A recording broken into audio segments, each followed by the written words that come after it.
মানি মৰমৰে ভাৰ কিমান জুখিব কোনে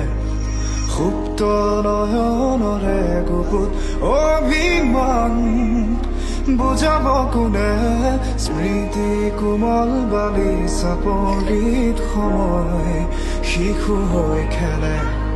সাধু কথা পোহৰি হৈ উমলে যাক ৰুদ্ৰ বতাহে পাৰ ভাঙে উটুৱাই প্ৰাণ বাৰুদৰ গানে এখন একান্ত